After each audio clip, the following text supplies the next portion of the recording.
বক্তব্য লম্বা করবো না, সংক্ষেপে আমি শেষ করে ফেলবো। আপনারা অনেক কষ্ট করেছেন। আমি সর্বপ্রথম এই প্রতিষ্ঠা বার্ষিকীর অনুষ্ঠানে আল্লাহর দরবারে শুকরিয়া জ্ঞাপন করছি। সবাই আমরা বলি আলহামদুলিল্লাহ। আজকের এই অনুষ্ঠানে এই প্রতিষ্ঠা বার্ষিকী 47তম প্রতিষ্ঠা বার্ষিকী যে দলের করতে যাচ্ছে সেই দলের প্রতিষ্ঠাতা চেয়ারম্যান, মহান মুক্তিযুদ্ধের স্বাধীনতার ঘোষক, বহুদলীয় গণতন্ত্রের প্রবক্তা শহীদ রাষ্ট্রপতি জিয়াউর রহমানকে শ্রদ্ধার সাথে স্মরণ করছি এবং তার আত্মার মাগফিরাত কামনা করছি। আমরা শ্রদ্ধার সাথে স্মরণ করছি বিগত আন্দোলন সংগ্রামে যে সকল ভাইরা আত্মত্যাগ করেছেন, শহীদ হয়েছেন, তাদের জন্য আল্লাহর দরবারে দোয়া করি, আল্লাহ যেন তাদেরকে জান্নাতবাসী করেন। আমরা দোয়া করব, সকলে আমরা দোয়া করি আমাদের প্রিয় নেত্রী দেশনেত্রী বেগম খালেদা জিয়ার জন্য। আমাদের নেত্রীকে আল্লাহ যেন সুস্থতা দান করেন এবং আবার যেন এই বাংলাদেশের নেতৃত্ব দিতে পারেন। আমরা দোয়া করি আমাদের প্রিয় নেতা দেশ নায়ক জনাব তারেক রহমানের জন্য। আমাদের নেতাকে আল্লাহ তুমি সুস্থতা দান করো এবং তার হায়াত দীর্ঘায়িত করো এবং এই বাংলাদেশের 18 কোটি মানুষের নেতৃত্ব দেওয়ার তৌফিক দান করেন। আজকের এই প্রতিষ্ঠা বার্ষিকী 47 বছর পূর্বে আজকের এই দিনে শহীদ রাষ্ট্রপতি জিয়াউর রহমান, যিনি জাতীয়তাবাদী দলের প্রবক্তা, যিনি জাতীয়তাবাদের প্রতিষ্ঠাতা, এই বাংলাদেশী জাতীয়তাবাদ যিনি প্রতিষ্ঠা করেছেন, সেই শহীদ রাষ্ট্রপতি জিয়াউর রহমান বহুদলীয় গণতন্ত্র প্রতিষ্ঠা করেছিলেন। গণতন্ত্র আমাদের মহান মুক্তিযুদ্ধের চেতনা ছিল গণতন্ত্র, সাম্য, মানবতা, বাক স্বাধীনতা। এই সকল গণতান্ত্রিক অধিকার হরণ করে শেখ মুজিবুর রহমান একদলীয় বাকশাল কায়েম করেছিলেন। শহীদ রাষ্ট্রপতি জিয়াউর রহমান একদলীয় বাকশাল থেকে বাংলাদেশকে বহুদলীয় গণতন্ত্রে ফিরিয়ে এনেছেন। বাংলাদেশে বহুদলীয় গণতন্ত্র প্রতিষ্ঠিত করেছেন, সকলের রাজনৈতিক অধিকার দিয়েছেন, সংবাদপত্রের অধিকার দিয়েছিলেন। মাত্র 4টি পত্রিকা রেখে সকল পত্রিকা বন্ধ করে দিয়েছিলেন। শহীদ রাষ্ট্রপতি জিয়াউর রহমান সকল পত্রিকা খোলার সুযোগ করে দিয়েছিলেন, মিডিয়ার স্বাধীনতা দিয়েছিলেন। তিনি আজকের এই দিনে বিএনপি কেন প্রতিষ্ঠিত করেছিলেন তার পিছনে অনেক লম্বা ইতিহাস, বলে শেষ করা যাবে না। দেশ যখন সংকটে শহীদ রাষ্ট্রপতি জিয়াউর রহমানকে সিপাহী জনতার বিপ্লবের মধ্য দিয়ে রাষ্ট্র ক্ষমতা অধিষ্ঠিত করেছিল এই দেশের মানুষ। এই দেশের ভাগ্য পরিবর্তন করার জন্য এই জাতীয়তাবাদী দল গঠন করে বাংলাদেশের মানুষকে গণতন্ত্র উপহার দিয়েছিলেন, সংবাদপত্রের স্বাধীনতা দিয়েছিলেন, ন্যায় বিচার প্রতিষ্ঠিত করেছিলেন, মানুষের মানবিক এবং সাম্যতা রক্ষা করেছিলেন। তলাবিহীন জুড়ি থেকে বাংলাদেশকে আত্মনির্ভরশীল একটি দেশে পরিণত করেছিলেন। আত্মনির্ভর জাতি হিসেবে বিশ্ব দরবারে বাংলাদেশের মর্যাদা প্রতিষ্ঠিত করেছিলেন। যার হাত ধরে আজকের যত উন্নয়ন হচ্ছে শহীদ জিয়াউর রহমানের হাত ধরে এই উন্নয়নের সূচনা হয়েছিল। আমরা এই জন্য শহীদ জিয়াকে শ্রদ্ধার সাথে স্মরণ করি। এই শহীদ জিয়া, তার পিছনে বাংলাদেশের কোটি কোটি মানুষকে একত্রিত হয়েছিল তার সততা, তার আদর্শের কারণে। যে প্রেসিডেন্ট মৃত্যুবরণ করার পরে তার কাছে ছিল মাত্র একটি বাংলা সুটকেস, কিছু সেরা গেঞ্জি কাপড়, তার ব্যাংক ব্যালেন্স ছিল না, তার কাছে কোনো টাকা ছিল না, তার পরিবার চলার মতন কোনো ব্যবস্থা ছিল না। পৃথিবীর ইতিহাসে বিরল, পৃথিবীর ইতিহাসে আর কোন প্রেসিডেন্ট এরকম জন্ম হয় নাই যার মৃত্যুর পর এক কাঠা জমি, একটি বাড়ি বাংলাদেশের কোন শহরে নাই, পৃথিবীর কোন দেশে নাই। আমরা তার আদর্শে উজ্জীবিত হয়ে আজকে বাংলাদেশ জাতীয়তাবাদী দল করি। বাংলাদেশের ভাগ্য পরিবর্তনের জন্য, বাংলাদেশের ভাগ্য উন্নয়নের জন্য যখন দেশ সংকটে পড়ে তখন বাংলাদেশ জাতীয়তাবাদী দলের নেতৃবৃন্দ দেশের পাশে দাঁড়ায়, জনগণের পাশে দাঁড়ায়। এই সংকটেও বাংলাদেশের গণতন্ত্র যখন হরণ করেছিল আজকে থেকে 17 বছর পূর্বে, আমাদের প্রিয় নেতা জনাব তারেক রহমান দেশ জাতির পাশে দাঁড়িয়েছে। ওনার এই 17 বছর ক্লান্ত পরিশ্রমের মধ্য দিয়ে বাংলাদেশ ফ্যাসিস্ট মুক্ত হয়েছে বিগত 5 আগস্ট। আমরা বিগত 17 বছর আমাদের প্রিয় নেতার নেতৃত্বে যে আন্দোলন করেছি গণতন্ত্রের ভোট অধিকারের জন্য, সেই ভোট অধিকার এখন আমরা আদায় করতে পারি নাই। আমাদের ভোট অধিকার এখন আমরা প্রয়োগ করতে পারি নাই। আমাদের ভোট অধিকার প্রয়োগ হবে ইনশাআল্লাহ আমাদের নেতার নেতৃত্বে। তত্ত্বাবধায়ক সরকার ঘোষণা করেছেন আগামী 12 ফেব্রুয়ারি জাতীয় সংসদ নির্বাচন হবে। সেই নির্বাচনকে বানচাল করার জন্য অনেক ষড়যন্ত্র হচ্ছে। বিগত 71 এবং 24-এর পরাজিত শত্রুরা একত্রিত হয়ে ভোটকে, গণতন্ত্রকে নস্যাৎ করার ষড়যন্ত্রে লিপ্ত হয়েছে। তারা সফল হবে না, অতীত সফল হয় নাই। বাংলাদেশের জনগণ তাদের সকল ষড়যন্ত্র জাল ছিন্ন করে দেবে। আমরা যে 17 বছর গণতন্ত্রের জন্য অপেক্ষা করছি, সেই গণতন্ত্র, সেই ভোট অধিকার সময় আর অল্প কিছুদিন অপেক্ষা করছি। সেই দিন আমরা বাংলাদেশ জাতীয়তাবাদী দলের প্রার্থীকে বিজয় করে জাতীয় সংসদে পাঠাবো। আমাদের প্রিয় নেতা জনাব তারেক রহমানের হাতকে শক্তিশালী করব।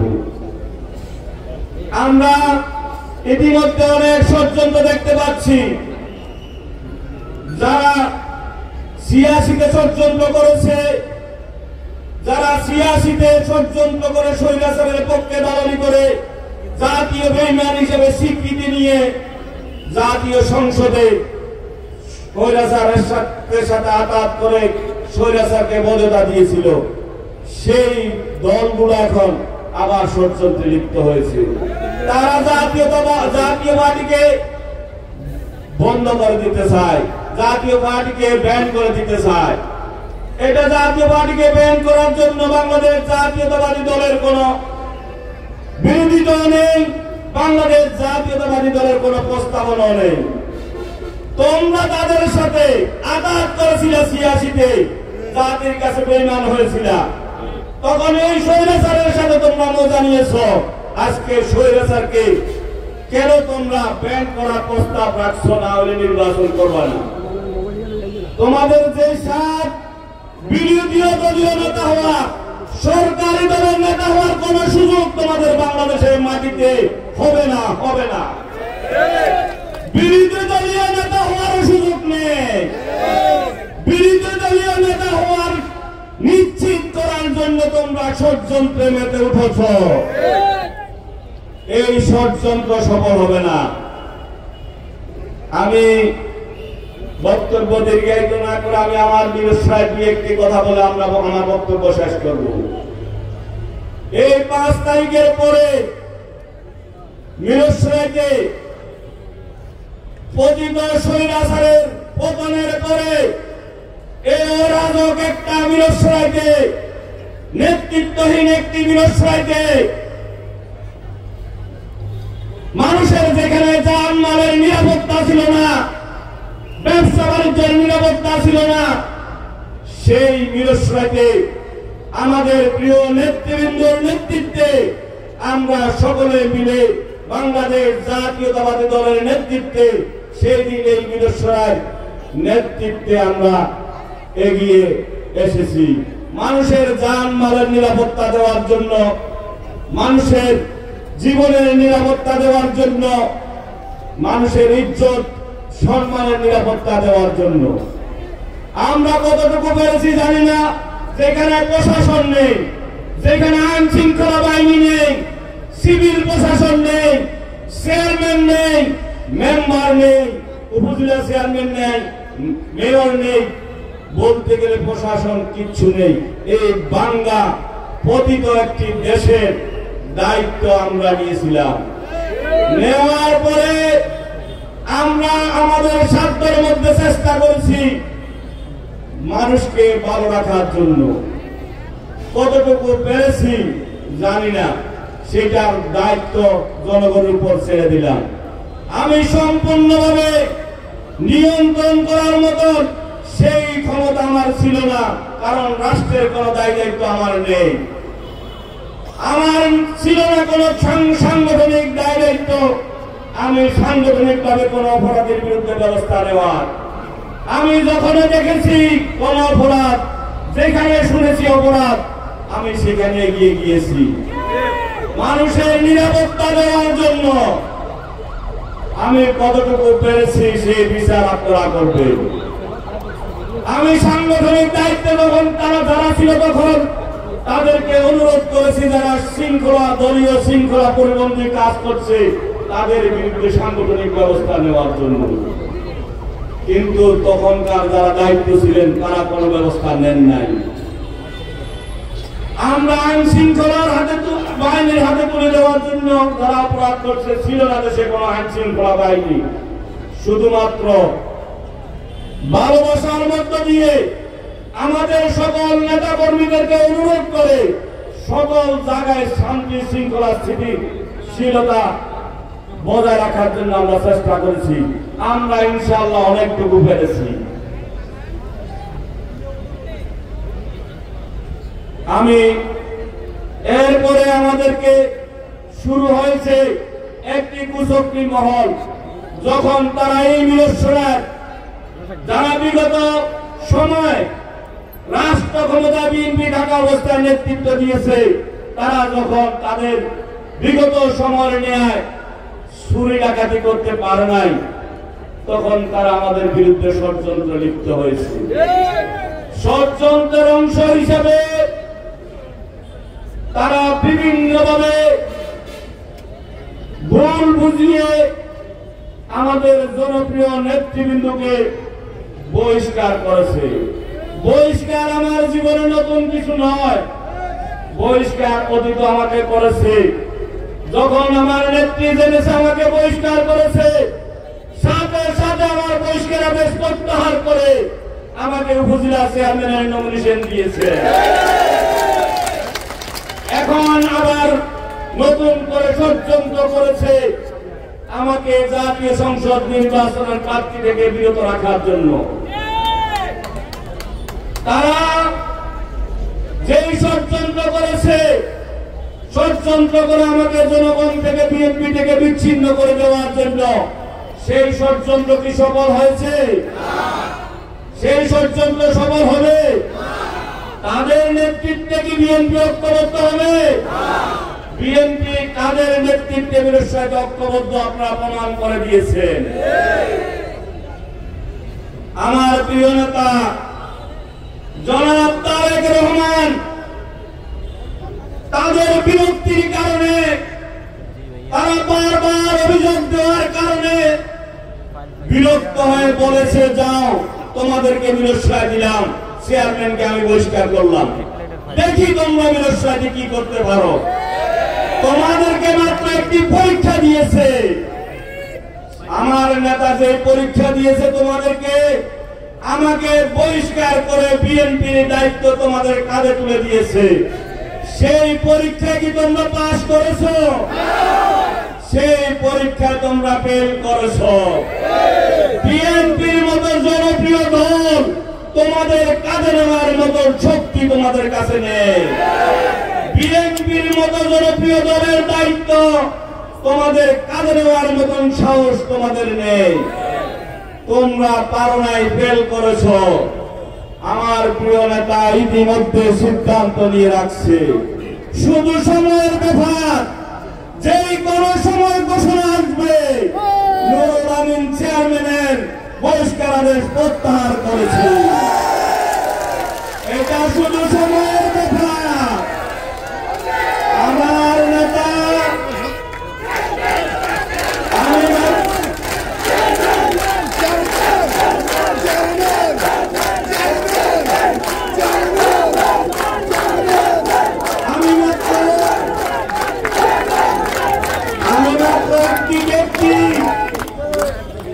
আমি মাত্র একটি ব্যক্তি। আমার প্রিয় নেতা শহীদ রাষ্ট্রপতি জিয়াউর রহমান বলেছেন, ব্যক্তির চেয়ে দল বড়, দলের চেয়ে দেশ বড়।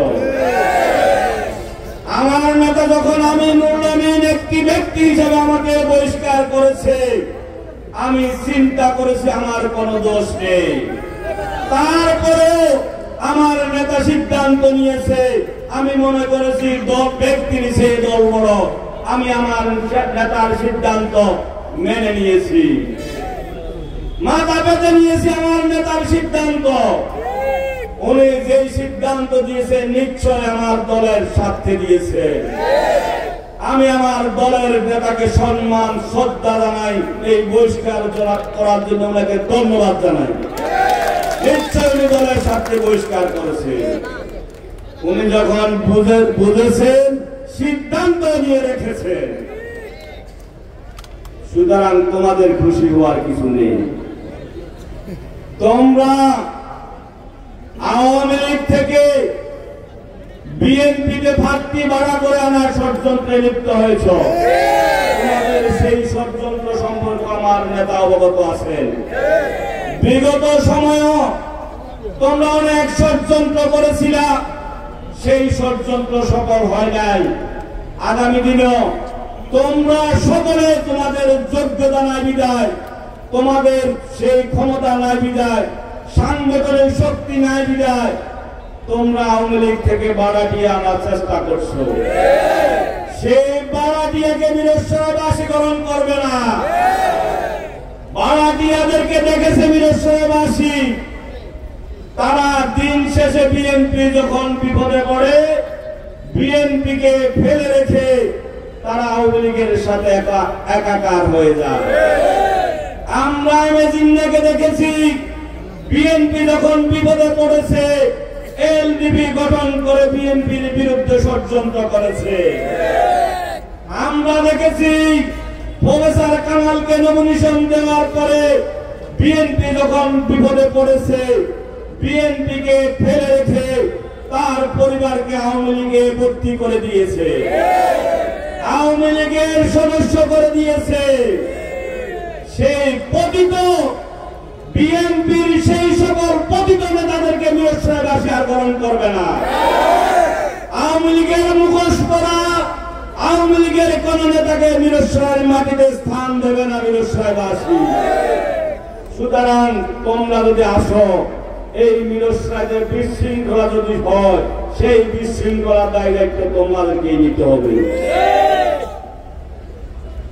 আজকে এই অনুষ্ঠানে কেন তারা আমাদের বিরোধিতা করে, তাদের বিষয় বলতে গেলে অনেক লম্বা কাহিনী। আপনারা জানেন 2001 সালে নুরুল আমিনরা কি অপকর্ম করেছিল বীরশ্রয়তে, অজিত বাবুরা কি অপকর্ম করেছিল বীরশ্রয়তে, আপনারা জানেন। আমরা সেই দিকে যাচ্ছি না। নুরুল আমিনকে বহিষ্কার করেছিল দল থেকে, কেন আপনারা জানেন? বিএনপির বিরুদ্ধে ভোট দেওয়ার জন্য কে বহিষ্কার করেছিল? ওবায়দুল হক খন্দকার, এই ষড়যন্ত্রকারী বিএনপির বিরোধিতাকারী। আব্দুল আউয়ালকে বহিষ্কার করেছিল, কেন বহিষ্কার করেছিল জানেন? বিএনপির বিরুদ্ধে ভোট করার কারণে।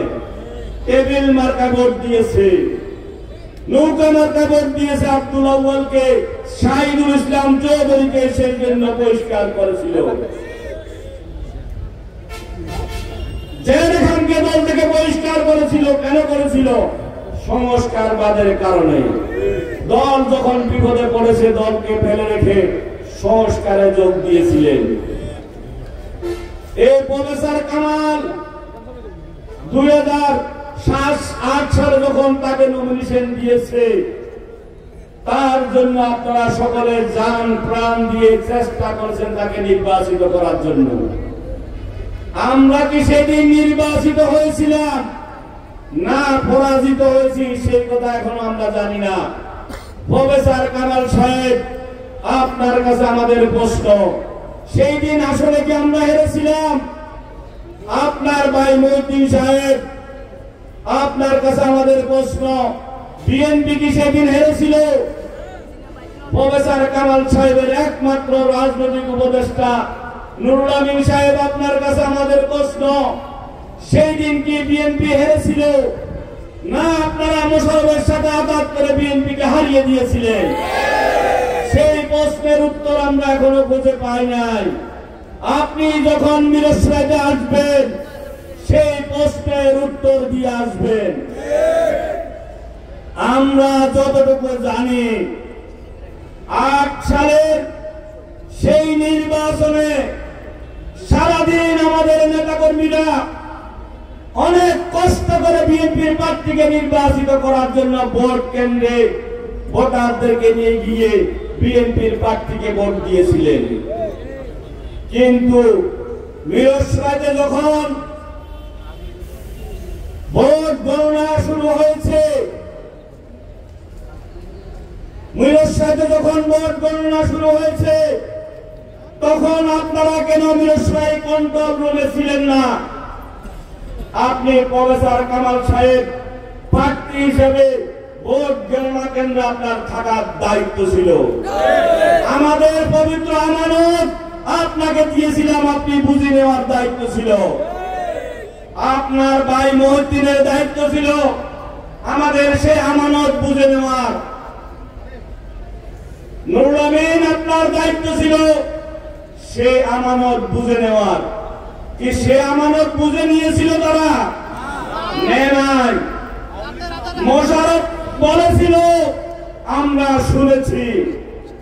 পরবর্তীতে তার ভাই মহিউদ্দিন, তার ভাই জালাল এবং কামালকে বলেছে, বাংলাদেশে আওয়ামী লীগ ক্ষমতায় চলে আসতেছে, তোমরা এমপি হয়ে কি লাভ হবে?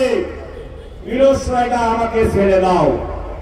মিরসরাই বিএনপির নেতা কর্মীরা তোমাদেরকে ভোট দিয়েছে, তোমরা বিজয় হবে আমি জানি, কিন্তু আমার আবদার তোমাদের কাছে, তোমরা আমাকে এই উপজেলাটা, এই আসনটা ছেড়ে দাও। তুমি এমপি হয়ে জনগণের কোনো কাজ করতে পারবা না, তুমি এমপি হয়ে সংসদে যেতে পারবা না। আমাকে যদি ছেড়ে দাও, তোমাদের সাথে আমাদের পারিবারিক বন্ধন আছে, আমি মন্ত্রী হব, তোমরা তুমি ছেড়ে দাও। তোমাদের ব্যবসায়িক যত সুযোগ সুবিধা আছে সকল সুযোগ সুবিধা তোমাদেরকে দেওয়া হবে। এই কথার বিনিময় মোশাররফের সাথে সেই দিন আপোষ করে আমাদের নিরীহ বিএনপির নেতা কর্মীদেরকে অন্ধকারে ফেলে রেখে প্রফেসর কামাল তার বাইরেকে নিয়ে পালিয়ে গিয়েছিলেন। সেই দিন তারা ইচ্ছাকৃতভাবে আমাদেরকে হেরে দিয়েছেন। আবার আপনি উকিঝুঁকি মারছেন মিরসরাইতে নির্বাচন যখন এসেছে। আপনি কেন সেদিন মোশাররফকে এই আসন ছেড়ে দিয়েছিলেন? কেন আপনি নির্বাচনী কন্ট্রোল রুমে ছিলেন না? সেই জবাব দিয়ে আসবেন আপনি। আমরা এরপরে কি দেখেছি? উপজেলা নির্বাচনে আপনারা সকলে সাক্ষী। 14 সালে যখন আমাকে আপনারা সারাদিন কষ্ট করে ভোট দিয়েছেন, রাত্রে সেই ভোট, সেই ফলাফল চুরি করার জন্য কন্ট্রোল রুমে ষড়যন্ত্র শুরু হয়েছিল। আপনারা সকলে উপস্থিত থেকে আমি কন্ট্রোল রুমে গুলির মুখে দাঁড়িয়ে সেদিন আপনাদেরকে নিয়ে তাদের সেই ভোট চুরি আমরা তাদেরকে ফলাফল চুরি করতে দিই নাই। সেই দিন যদি আমি যদি আপোষ করে আপনাদেরকে অন্ধকারে রেখে চট্টগ্রাম শহরে চলে যেতাম, তাহলে কি উপজেলা নির্বাচনের রেজাল্ট আপনাদের পক্ষে আসতো? আসতো না। আমি থাকার কারণে আপনারা সকলে থেকে সেদিন রাজপথ অবরুদ্ধ করে ফেলেছিলেন, ইউনুকে অবরুদ্ধ করে ফেলেছিলেন। গুলি করেছে সশস্ত্র বাহিনী, সেনাবাহিনী, পুলিশ বাহিনী। গুলি করার পরও আমাদের নেতা কর্মীরা সরে নাই, আমরা সরি নাই। সেই কন্ট্রোল রুমে আমরা আমাদের রেজাল্ট বুঝে নিয়ে বাড়িতে ফিরে গিয়েছি। প্রফেসর কামাল সাহেব, আপনি যদি থাকতেন সেদিন রেজাল্টের সাথে আমরা পেতাম। আপনি আপনার ভাইয়ের সাথে পালিয়ে গিয়েছেন। এরপরের দিন কি হলো? আমাদের নিরীহ ভাইরা যারা আগের দিন নির্বাচন করেছে তোমার জন্য সেদিন যারা নির্বাচন করেছে, নিজের জীবন বিপন্ন করে পরের দিন সকলে বাড়ি ছাড়া হয়েছে। অনেকের বাড়িতে অগ্নিসংযোগ হয়েছে, অনেকের ব্যবসা প্রতিষ্ঠান ধ্বংস করে দিয়েছে, অনেককে আহত করেছে। তুমি একটা লোককে দেখার জন্য আসো না মিরসরাইতে। আমাদের বিরুদ্ধে শত শত মামলা হয়েছে, আমাদের হাজার হাজার নেতা কর্মী জেলে গিয়েছে। তুমি আওয়ামী লীগের নেতা, বিএনপির নেতা, তুমি ভোট করেছো, তোমার বিরুদ্ধে একটি মামলা মিরসরাইতে হয় না, তোমার পরিবারের বিরুদ্ধে একটি মামলা মিরসরাইতে হয় নাই, তোমাকে একদিনের জন্য পুলিশ তালাশ করে নাই। তুমি কিসের বিএনপি? তোমরা কিসের বিএনপি? আমি তো আওয়ামী লীগ ক্ষমতা থাকার পরেও আমার উপজেলা নির্বাচনের পরের দিন যেই সকল ভাইরা আহত হয়েছে, আমি প্রত্যেকের বাড়িতে গিয়ে সমবেদনা দিয়েছি, সান্ত্বনা দিয়েছি। কিছু দিতে না পারলো তাদের জন্য আল্লাহর কাছে দোয়া করেছি।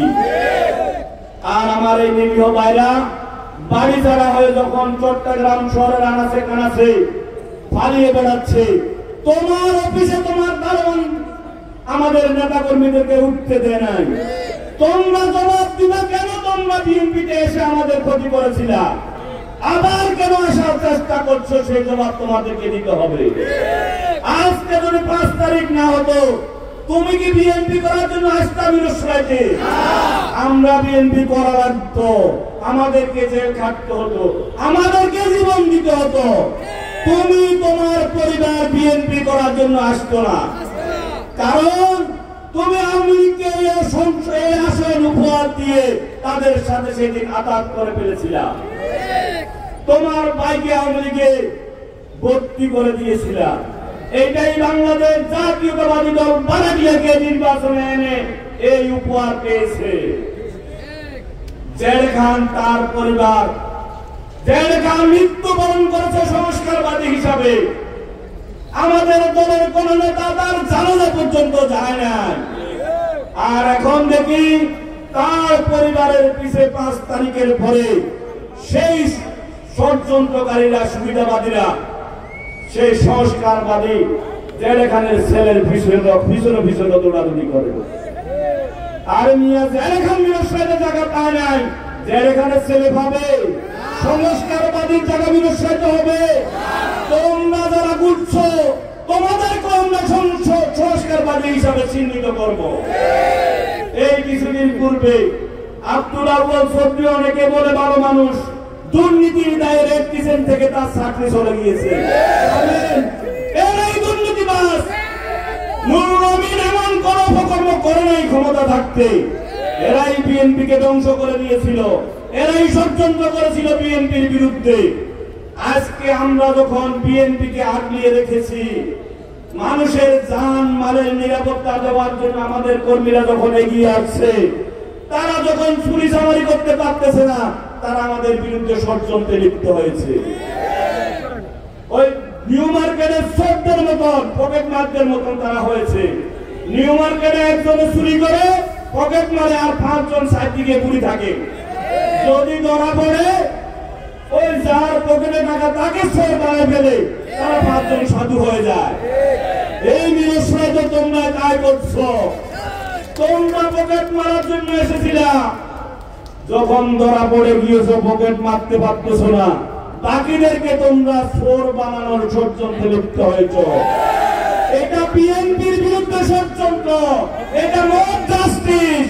সারা বাংলাদেশে যেভাবে বিএনপির বিরুদ্ধে কথা হচ্ছে, এই যেভাবে বিএনপির বিরুদ্ধে লেখালেখি হচ্ছে সেই লেখালেখির অংশ, সেই বলাবলির অংশ। আওয়ামী লীগ যে ভাষায় আমাদেরকে সন্ত্রাসী বলে মামলা দিয়েছিল, সেই ভাষায় তোমরা আমাদেরকে সন্ত্রাসী বলো। যে ভাষায় আওয়ামী লীগ আমাদেরকে 15 বছর চাঁদাবাজ বলেছিল, এখন আমাদেরকে সন্ত্রাসী চাঁদাবাজ বলে, সেই ভাষায় তোমরা কথা বলো। তোমাদের মধ্যে আওয়ামী লীগের মধ্যে কোনো পার্থক্য নেই। তোমরা যা করেছো আমরা আল্লাহর ওয়াস্তে তোমাদেরকে সব ক্ষমা করে দিয়েছি।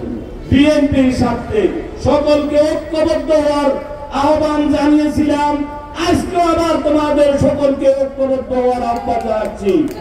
আসুন সকল ভুল বুঝাবুঝি পরিহার করে আমরা একে অপরের সাথে কোলাকুলি করে আগামীর নির্বাচনে বিএনপির প্রার্থীকে বিজয় করার স্বার্থে আমরা হাতে হাত রেখে কাঁধে কাঁধ মিলিয়ে সবাই এক মঞ্চে দাঁড়াবো।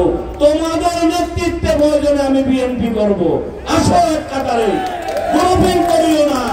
হাজার হাজার মানুষকে বাদ দিয়ে তোমরা কাদেরকে নিয়ে গ্রুপিং করতে চাও? গ্রুপিং না করার আহ্বান জানিয়ে ঐক্যবদ্ধ হওয়ার জন্য আহ্বান জানাচ্ছি। আমি আমার বক্তব্য